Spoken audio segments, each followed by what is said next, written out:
audiência elevada e prestígio garantido, o programa Café com Notícias mostra a realidade da cidade e região, com noticiário completo, promovendo contato direto entre o povo e seus governantes.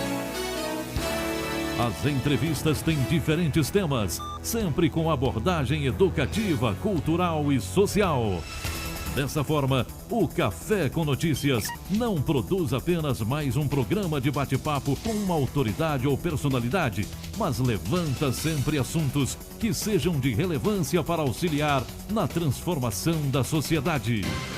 Café com Notícias. Para você sair de casa abastecido de conhecimentos e informações.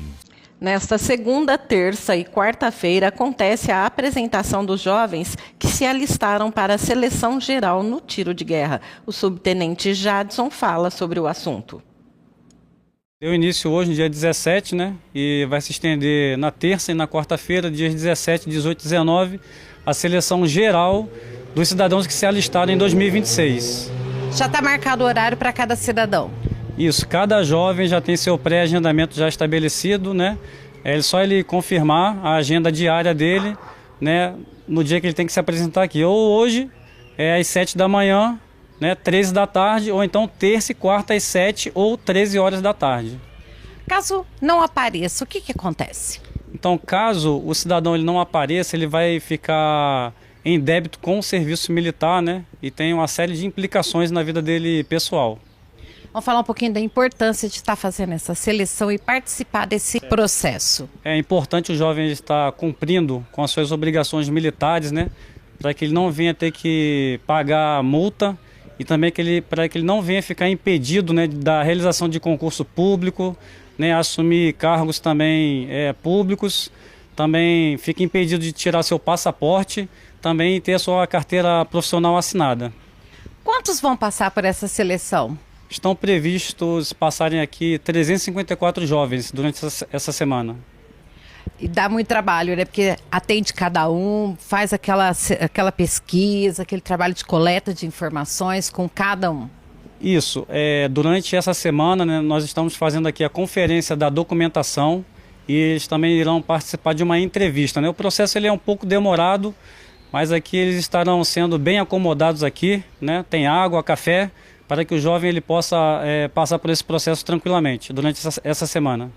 Depois dessa seleção, qual que é o próximo passo?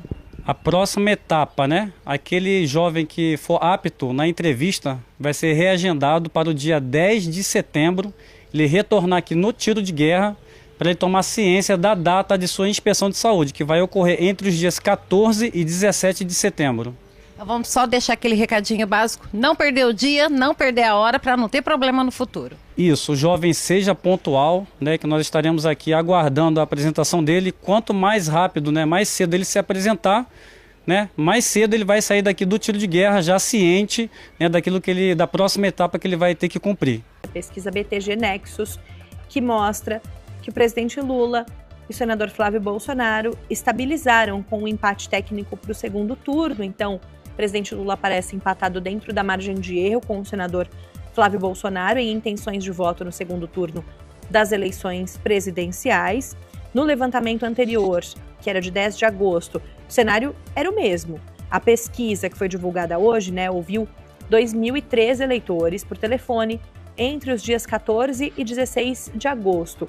O levantamento foi contratado pelo Banco BTG Pactual, tem margem de erro de 2 pontos percentuais para mais ou para menos, nível de confiança de 95%, registro no TSE BR 03317/2026. Então, no segundo turno, Lula aparece com 47% e era esse mesmo percentual, 47% no dia 10 de agosto. Flávio Bolsonaro, 44%, exatamente o mesmo também do dia 10 de agosto. Lula com Ronaldo Caiado, nesse caso, o presidente tem 45%, o candidato do PSD tem 42% das intenções de voto. Lula com Romeu Zema, presidente com 46%, o candidato do Novo com 41%. Lula contra Renan Santos, o candidato do PT tem 47%, Renan Santos do Missão 36%. No primeiro turno, Lula lidera na pesquisa estimulada. Qual é a estimulada, né? Quando é apresentada uma lista com os nomes dos pré-candidatos. Nesse caso, Lula tem 41%, subiu um pouquinho, eram 40% no dia 10 de agosto. Flávio Bolsonaro tem 36%, mas também subiu um pouquinho, porque eram 35% na estimulada do dia 10.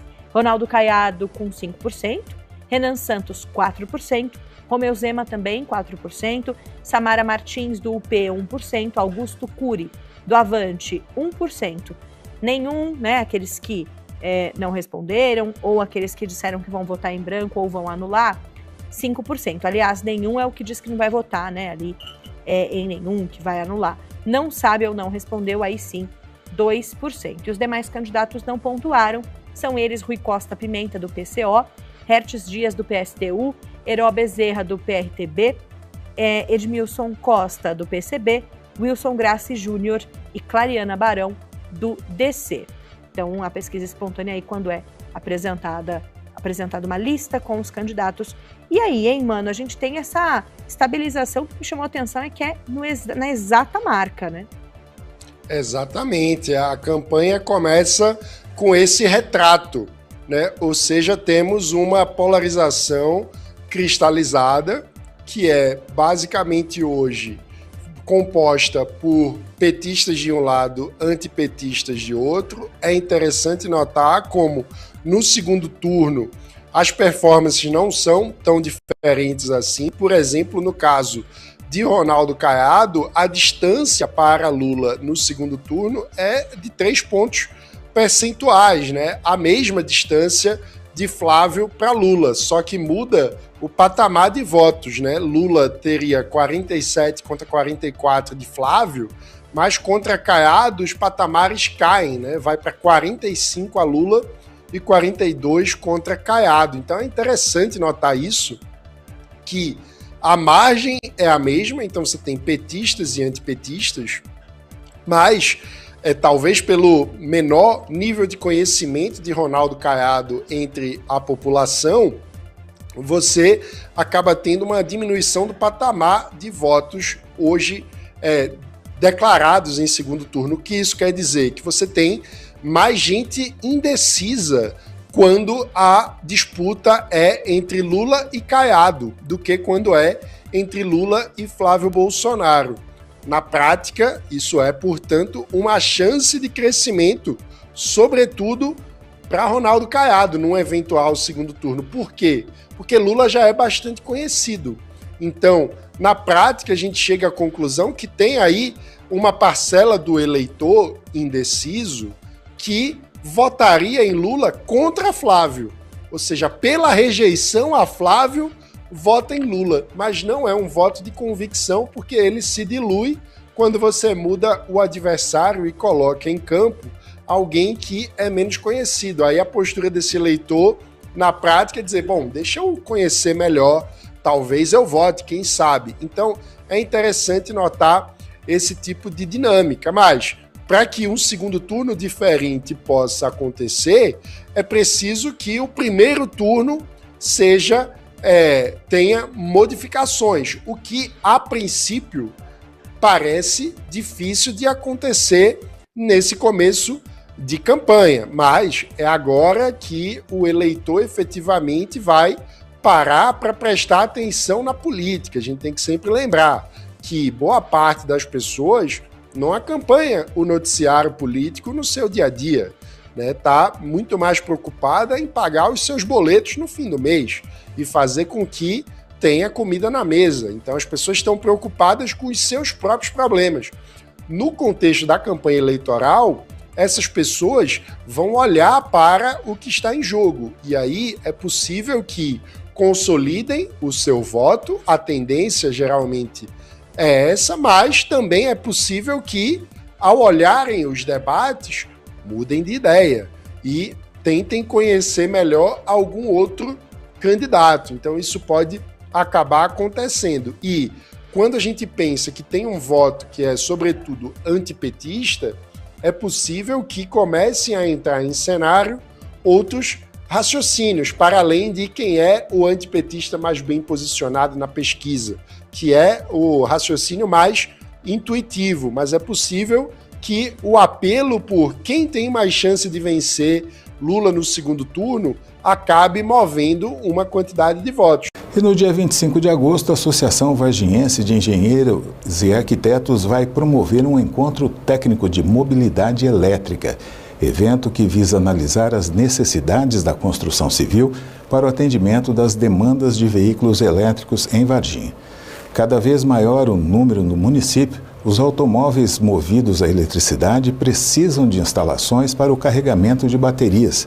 Para saber quais são essas necessidades, a equipe de reportagem do Jornal Cidade ouviu as orientações de um especialista. Parece uma questão muito simples, né, de você resolver, porque todos nós temos em casa tomadas, temos um sistema elétrico em casa que nos permite utilizar diversos dispositivos. E agora a gente tem essa nova tecnologia, que são os carros e as motos elétricas, que dependem dessa infraestrutura de casa para poder serem reabastecidos. Mas qual que é a grande questão? É justamente a preocupação com a segurança por conta de serem dispositivos, né, cargas que a gente chama, né, dispositivos que consomem energia de alta potência, ou seja, esses dispositivos exigem uma corrente maior, uma corrente elétrica maior, portanto, eles exigem também uma infraestrutura adequada para que sejam carregados de forma segura e também eficiente, para que o equipamento também funcione de forma adequada e não sofra nenhum dano. Quando a gente fala isso, tem muitas pessoas que falam assim, mas eu carrego na minha própria tomada comum. Isso é possível? Isso pode trazer danos a longo prazo também? Sim, é possível, e caso a instalação não seja preparada para esse fim, como eu disse anteriormente, pode sim, podem haver riscos de incêndio, choques elétricos e até mesmo dano dos próprios equipamentos, dos carros. Então, o que é interessante que o proprietário de um veículo desse tenha em mente é que ele precisa preparar sua instalação, mesmo que ele carregue numa tomada aparentemente comum, ele precisa que essa tomada tenha uma fiação adequada, dispositivos de proteção para choques elétricos e também curto-circuito, para que toda essa tecnologia funcione bem e também garanta a segurança do próprio usuário. É uma tecnologia que a gente chama de energia limpa, né? Isso que a gente está buscando muito, questão em relação ao meio ambiente também. Então, quer dizer, é um processo que veio para ficar, né? Com certeza, é uma realidade que não tem mais como ser mudada. O Brasil é um país que tem muito potencial para atender esse tipo de tecnologia. A gente tem muito sol, muitos ventos, a gente pode produzir energia limpa e agregar isso a essa nova tecnologia que exige do nosso sistema elétrico, da nossa instalação elétrica, uma boa condição para que ela funcione bem. E o Brasil tem todo o requisito para que essa tecnologia melhore e seja cada vez mais eficiente e sirva cada vez mais à nossa população. E a questão da economia, que é um ponto muito importante também, a gente pode aí fazer essa dupla, né? Além dessa questão do meio ambiente, né, da preservação, ainda tem a questão da economia também.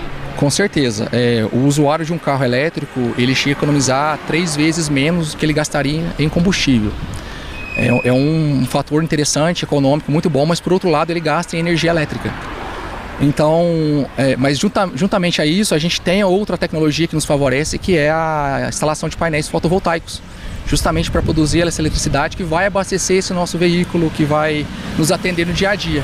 Então, a economia ela pode ser feita das duas formas, né? Com o deslocamento, o combustível, a mobilidade e também com o conforto de casa. Você tem a tecnologia para abastecer o seu carro e também tem a tecnologia que te permite utilizar outros dispositivos e trazer uma economia também ali para o dia a dia, dentro de casa, trazendo mais conforto para as pessoas. E aqui em Varginha vai acontecer um evento específico sobre mobilidade elétrica, né? Fala pra gente sobre esse evento também, que acontece no dia 25 de agosto. Isso mesmo. É um evento gratuito para profissionais da área, engenheiros, técnicos, instaladores, também para a população interessada em conhecer mais sobre a tecnologia e as leis que regem esse mercado também. É um curso, um mini curso, né, a gente pode chamar assim, é um workshop muito importante, muito interessante, vai trazer muitas informações relevantes tanto para profissionais da área quanto para usuários que com certeza vai fazer com que nós tenhamos boas práticas de mercado para instalação, para o uso correto dos próprios veículos, né, dos equipamentos elétricos. E como vai ser, né? Eu preciso fazer a inscrição com antecedência, como é que funciona? Isso, é um evento promovido pela Associação Vargiense dos Engenheiros e Arquitetos. Ele pode ser feito pelo WhatsApp da própria associação. Ele está sendo divulgado também nas nossas redes sociais, nas redes sociais da Avia. Então é só entrar no Instagram ou no Facebook, procurar ali pela Avia, ali você já vai ter ali todas as informações do evento, como horário, o telefone de contato para você fazer a sua inscrição. É bem simples, é bem tranquilo. E é uma pauta assim, interessantíssima para quem trabalha na área. Né? Com certeza, é uma tecnologia nova, como a gente, né, já falou, e é importante que se tenha um conhecimento mais profundo possível, porque apesar de parecer algo muito trivial no nosso dia a dia, usar eletricidade, é uma coisa que exige um certo cuidado, exige uma atenção especial, segurança principalmente, e para que a gente possa realmente usufruir da tecnologia por um bom tempo, sem que tenhamos nenhum tipo de problema. Só para reforçar as informações, o encontro técnico de mobilidade elétrica será realizado no dia 25 de agosto, às 6 da tarde, na sede do CREA, localizado à rua José Justiniano de Paiva, número 3, no bairro Vila Pinto. A inscrição pode ser feita pelo WhatsApp 99293 3000. Rodada do esporte movimentada no final de semana. Tiago Henrique vai falar tudo o que rolou durante esse fim de semana. Tiago, começar com o Botafogo, que meu time tá voando. Boa venceu mais um, hein, Ximene? Você tá felizona da vida, né? Botafogo venceu por 1-0 com o gol do lateral Patrick Veiga. E o time que agora se aproximou, né, da primeira parte da tabela, abrindo 10 pontos da zona de rebaixamento. Ei, Botafogo, coisa boa, hein? Apenas 5 pontos agora da zona de classificação para a Série A. Mais uma notícia boa aí para o time do Botafogo. Lembrando que esse ano o primeiro e o segundo colocado sobem direto para a Série A e do terceiro ao sexto disputam os playoffs. Então aí mais uma chance para o Botafogo chegar aí, né, e conseguir uma classificação. O playoff acontece o sexto contra o quarto e o quinto contra... o terceiro contra o sexto e o quarto contra o quinto. Os vencedores desses jogos se juntam aos outros dois e sobem para a Série A. Ximene, o Botafogo está jogando bem, né? Ele está conseguindo aí se aproximar da parte de cima e acredito aí que vai conseguir jogar ainda melhor na Série B para conseguir chegar próximo ao sexto colocado. O que você acha? Eu procuro não me empolgar muito, não, porque sempre que eu me empolgo, o Botafogo vai mal. Nós ficamos 10 o torcedor do Botafogo é um pouco disso, né? No começo do campeonato, né? Agora tem 48 pontos ainda de disputa, então dá para o Botafogo chegar assim, conseguir mais vitórias. 5 pontos só apenas da sexta colocação, então dá para chegar. Vamos ver, então, o que o Cláudio Tencati falou sobre a vitória, né, de sexta-feira. Vamos ver. A gente teve uma estratégia de a gente não ficar só baixo, de a gente subir a pressão, de ajustar a marcação, de nós pressionarmos a saída de bola dele, tirar um pouco da zona de conforto do São Bernardo. Fizemos isso. Eu acredito que a gente teve êxito.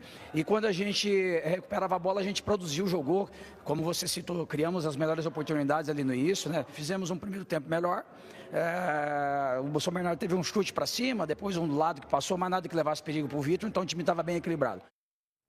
Botafogo que volta a jogar na quarta-feira, às 9h30 da noite. 9h30 da noite. Horário meio ingrato, né? Nossa, muito tarde, né? Tarde. Mas na Copa Paulista também tem decisão. O Comercial enfrenta amanhã o 15 de Piracicaba no estádio Palma Travassos. É isso. Sexta-feira a gente falou, mais uma oportunidade para o Comercial se classificar. É líder da chave e agora enfrenta o 15 de Piracicaba. Em caso de vitória, se classifica. Tem reforço de volta a campo, o volante Léo Couto pode retornar a partida aí dessa terça-feira. O jogador que fez tratamento numa contusão acima do joelho, em um tendão ali acima do joelho, e a expectativa é que ele fique disponível para o jogo de hoje. O Comercial entra para esse jogo com a mentalidade de que precisa dessa classificação, então é o jogo da vida para eles, Ximene. Para ficar tranquilo aí e ir para a última rodada já classificado e podendo até poupar o time, né? Jogar mais tranquilo ali, sem esse peso nas costas, classifica e fica de boa. Faz uma diferença aí se classificar antecipadamente. Nossa, Vamos falar de Ferroviária, que joga hoje contra o Paysandu, também precisando de uma vitória ali. Mais uma chance para o time da nossa região chegar aí e se classificar.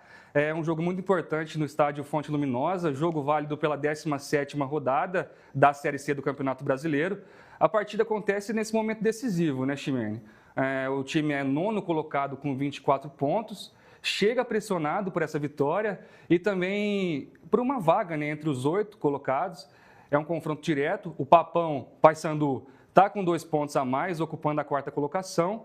O lateral esquerdo, Eduardo, falou um pouquinho sobre isso aí, sobre esse momento, né? E pede que o time melhore o espírito que teve na Série A2 do Campeonato Paulista esse ano, quando conquistou o acesso. Vamos ouvir. Então, acho que a gente tem que trazer o dobro do espírito que a gente teve lá, né? Na 2, a gente está passando por uma dificuldade aí, em questão de vitória, em questão de empate. Acho que o foco é nos últimos 3 jogos aí, para tentar buscar a classificação, que é o mais importante para a gente agora, né? Tá aí o jogador da Ferrinha aí esperando por essa vitória. É só um momento decisivo, né, na região. E conforme nós prometemos na sexta-feira, vamos falar de futebol feminino? Prometemos e vamos falar. Ferroviária venceu pelo Brasileirão Feminino, Chimene, chegou à marca de 8 jogos sem perder na competição, ao vencer o Internacional por 2-1 de virada, hein? Lá em Porto Alegre, a vitória com 2 gols no fim do jogo garantiu a classificação antecipada da equipe às quartas de final do campeonato. Ferroviária, que é tradicional no futebol feminino, né? Sempre trazendo orgulho para a nossa região. Os destaques da vitória das guerreiras Grená, a zagueira Monique e a meio-campista Maressa balançaram e fizeram os gols da equipe. Agora é quartas de final para o time da Ferroviária. As meninas estão de parabéns. No basquete, para variar, Franca de novo. Mais uma vitória do time de Franca, nenhuma novidade, né? O time do Elinho venceu o Corinthians fora de casa por 79-77, assumiu a liderança do Campeonato Paulista ao lado do Mogi das Cruzes, que também tem 4 vitórias. Agora o Franca volta a entrar em quadra na quinta às 7 da noite no ginásio Pedrocão contra o Pinheiros. E, Chimene, apesar do Franca ainda não ter perdido, a gente pode ver muitos jogos equilibrados até aqui. Estão bem parelhos mesmo assim, até aqui, muito equilibrado.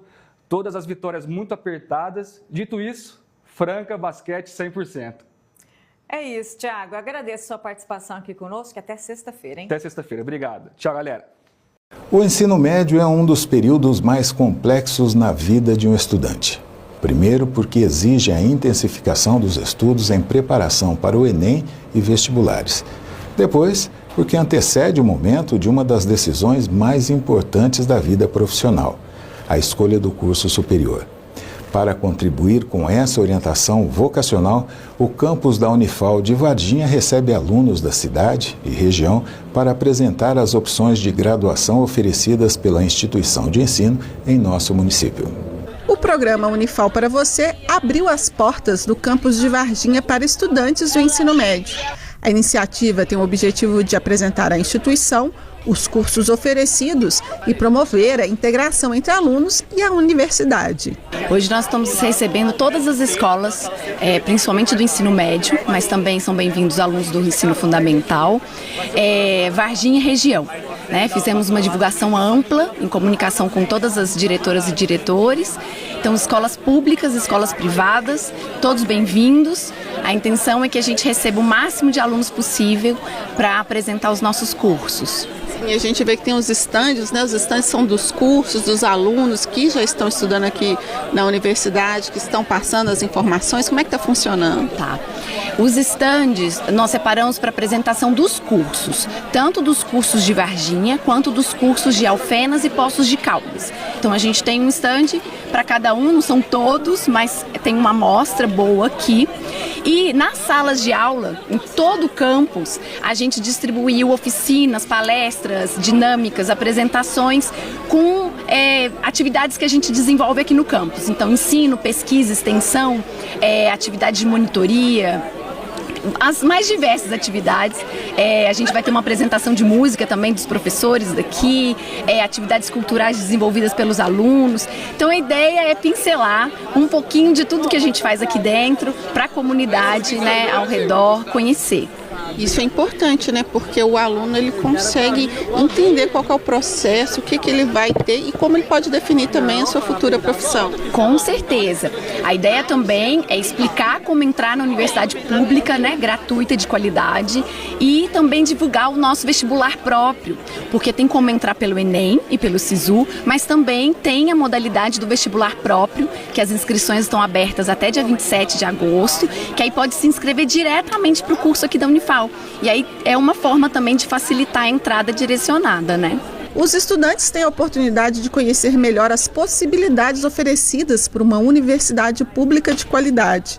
A escolha de uma carreira pode ser uma decisão difícil e, por isso, o contato com a instituição e o diálogo com professores e universitários são importantes nesse processo. Realmente, sim, esse evento é um evento extremamente importante para a comunidade universitária, porque a Unifal MG abrindo as portas para que a comunidade escolar, os escolares, adolescentes, jovens e crianças, se possível também, conheçam o que tem de melhor dentro da nossa universidade. Ele é realizado em 3 campi, nos nossos 3 campos, em Alfenas, em Varginha e em Poços de Caldas. Nós tivemos um evento muito massivo em Alfenas na terça-feira. Hoje estamos aqui em Varginha acolhendo mais de 600 escolares que vão nos visitar e estamos aqui juntos institucionalmente para mostrar o que tem de melhor na universidade, que é pública, que é gratuita, que é de qualidade. A Unifal é a 6ª melhor universidade federal do estado, dentro das diferentes instituições de ensino, e nós queremos trazer essa qualidade para a sociedade como um todo e trazer uma transformação para esses adolescentes que precisam justamente ter uma luz brilhante no seu futuro. Esse é o compromisso institucional da nossa universidade. Esse objetivo, né? Porque a gente fala muito da adolescência, você passar esse limite e escolher uma profissão. Isso é muito difícil. Como é que vocês trabalham isso também? É uma decisão muito importante, né, para a vida do adolescente, realmente. Mas entendemos que a gente recebe um jovem cheio de energia para aprender muitas coisas novas. E nossos cursos, eles são, na maioria deles, interligados e eles são multidisciplinares. Então, por exemplo, vamos pensar num curso da área da saúde. Ele vai ter que conhecer vários aspectos da área da saúde, não apenas um aspecto só.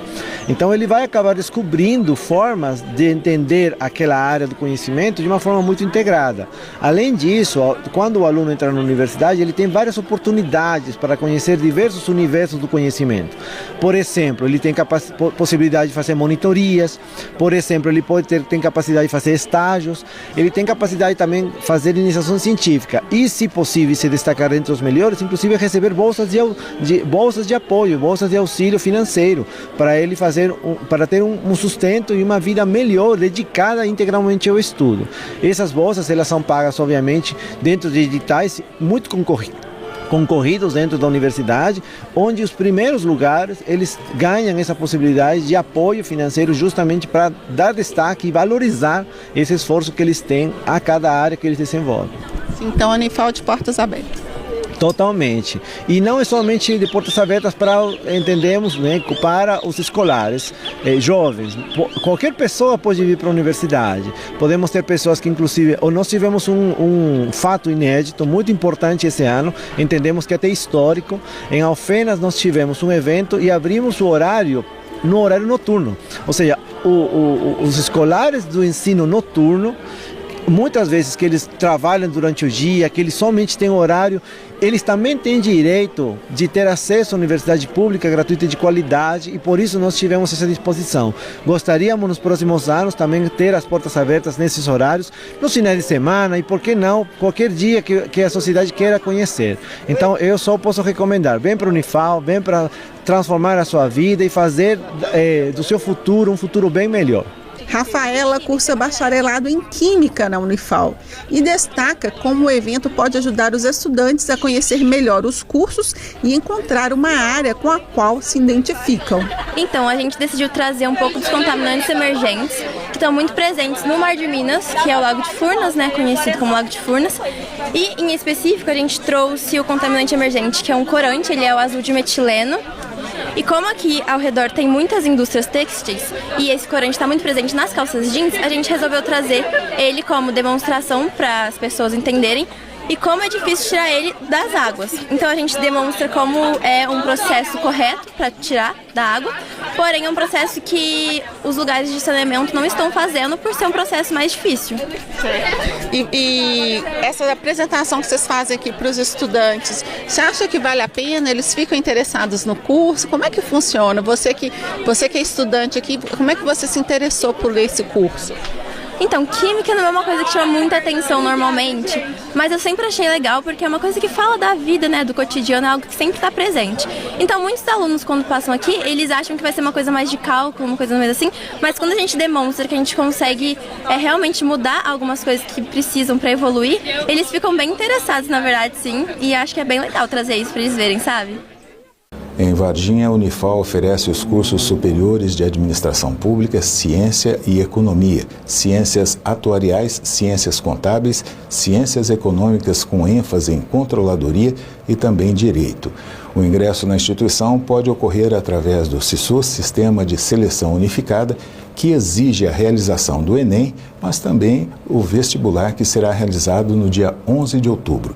A inscrição vai até o dia 27 de agosto pelo site www.unifalmg.edu.br. Batatais se despede do cônego Eloy Pupim, que faleceu aos 92 anos. Luciano Dami e o cinegrafista Júlio Mourão estiveram na cerimônia. Acompanhem. E nesse 16 de agosto, Batatais se despede de cônego Eloy Pupim, uma figura que deixa um legado de comunhão com a nossa comunidade. Personalidade única em nossa história. Um religioso que marca sua passagem com uma profunda conexão com a comunidade, ultrapassando inclusive o ambiente religioso. O popularmente conhecido Padre Eloy nasceu em 23 de fevereiro de 1934. Dedicou mais de 5 décadas ao sacerdócio, após a ordenação em 20 de janeiro de 1974, se tornando padre, cônego e pároco emérito do Santuário Senhor Bom Jesus da Cana Verde. Sempre dedicado aos estudos, teve diversas formações, como em filosofia, sociologia e teologia, se dedicando também à transmissão desses conhecimentos como professor. Inúmeras pessoas tiveram sua vida religiosa marcada pelas missas, casamentos, batizados e as mais diversas celebrações conduzidas pelo padre. Sempre esteve junto às ações sociais, mediando inclusive um programa de desfavelização que entregou casas a moradores da extinta Vila Plástica. Teve destaque no campo da parapsicologia, sempre dizendo ser um dos primeiros alunos do famoso Padre Quevedo. Teve livro lançado, cursos e palestras sobre o tema, mobilizando um grande número de interessados. Figura de destaque em eventos, foi sempre um dos grandes incentivadores do Festival Gastronômico e Cultural de San Gennaro, auxiliando na escolha do padroeiro da festa e nas tradicionais missas em italiano. Cultura italiana que também era refletida em sua paixão pelo time Palmeiras, o Palestra Itália. Seu amor pelos animais também marcou sua trajetória, tornando seus mascotes caninos, com maior ênfase ao Basset Bilu, conhecidos por toda a cidade. Sua fama ultrapassou as fronteiras de Batatais, com seu nome sendo citado inclusive em novelas globais. Sua despedida contou com missa de corpo presente e o sepultamento realizado no cemitério Bom Jesus. Cônego Eloy Pupim parte, mas deixa um profundo legado de participação em nossa cidade, ensinando que a fé vai muito além do discurso religioso. Ela se concretiza na comunhão com a comunidade. Bispo, uma perda enorme aqui para a nossa comunidade. Quando eu cheguei em Ribeirão, ele já era pároco emérito, o Padre Pedrinho já era o pároco aqui, mas nós tivemos uma boa convivência esse tempo todo. Ainda essa semana eu visitei no hospital. Ele não acho que não chegou a me ver, mas ele estava consciente, então eu visitei ele algumas vezes também lá na Domus Fraré. Tivemos uma boa convivência. E ele dizia que na época da cirurgia do câncer, ele teve uma experiência muito forte da proteção de Nossa Senhora. Então hoje, quando recebi a notícia de sua morte, a primeira coisa que eu lembrei foi justamente isso. Ele morreu na festa da Assunção de Nossa Senhora. Quer dizer, uma graça especial de Maria para com ele, que demonstrou um grande carinho por ela. E como o Padre Pedro recordou também no final da missa toda a trajetória dele com relação à Virgem Maria, a experiência com os salesianos e com os claretianos. Então, hoje, nossa cidade perde um padre, mas ganha alguém no céu que continua olhando por nós. Queria que você relembrasse um pouquinho, né, desses anos de convivência e de contato de fé. Bom, há mais de 30 anos, quando aqui cheguei, que tive o prazer e a oportunidade de conhecer o Padre Eloy, e desde sempre eu me encantei com o jeito dele ser, a sua autenticidade. Eu costumo dizer que o Padre Eloy mandava recado, o que ele tinha que falar, ele falava, ele não estava preocupado. E isso é ser autêntico e verdadeiro. E nós, assim que chegamos, fomos para a comunidade Nossa Senhora Auxiliadora, e ali ele nos colocou junto com o pessoal que estava lá, o Jota, a Fátima e Marcelo, e nós começamos ali a trabalhar junto com os padres claretianos, e ele disse para mim depois, uma vez, olha, você toca a comunidade aí, vai... e nós realmente trocamos, ele dava essa liberdade. O Padre Eloy era uma pessoa descentralizadora, tanto é que todas essas comunidades que temos em Batatais, praticamente a maioria foi tudo ele quem fez, né, se pegar Santa Rita, São Francisco, São Cristóvão, Claré, Auxiliadora, Santa Luzia, Nossa Senhora de Fátima, quer dizer, ele tinha essa disponibilidade, uma pessoa fantástica. E depois, uma das lembranças que a gente guarda muito do Padre Eloy também, foi na época da política, né, quando nós fomos entrar, né, porque ele veio, me chamou para conversar, que ele gostava, né. O Padre Eloy, ele tinha política na veia, ele gostava disso, eu não esqueço nunca. Ele me aconselhou bastante, conversou bastante comigo, acompanhou bastante a nossa trajetória, e eu acho que é uma pessoa que deixa um legado muito bonito, muito bom para a nossa cidade de Batatais. Cônego Eloy nos deixa, né, com um legado de realizações, uma vida dedicada à fé. O senhor conviveu por quase 3 décadas com o Cônego Eloy. Essa importância desse legado que ele nos deixa. O Padre Eloy foi muito importante para Batatais, muito mesmo. Ele assumiu a paróquia em 1980 e estava no término do concílio. Faziam poucos anos que tinha terminado o concílio. E o Padre Eloy implantou todas as novidades do concílio, implantou as pastorais, os serviços, descentralizou as atividades religiosas aqui da Igreja Matriz, levou as atividades para os bairros, construiu o centro de pastoral e capela em todos os bairros da cidade na época, na década de 80, 90, 2000, e também ele ajudou muito no campo político, muito envolvido com a vida social. O Padre Eloy tinha uma paixão que era política, assumia publicamente a sua paixão. Então trabalhou muito na construção das casas populares, do Zeca Lopes, do Giacomo Rampin e tantas outras casas e tantas outras benfeitorias. Amava muito os animais, quem não se lembra do Bilu, né? Bilu ficou famoso, tanto que o Bilu tinha votos nas eleições quando por escrito, né? Manuscrita. Então é uma perda muito grande, muito mesmo, muito alegre, muito feliz, uma alegria de viver muito grande. Então hoje nós agradecemos a Deus por essa alegria, nós agradecemos a Deus pela vida que Ele teve entre nós.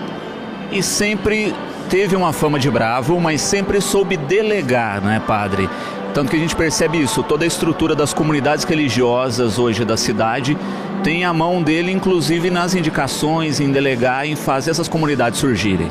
Exato, ele nunca concentrou nada nas mãos dele, tudo delegado.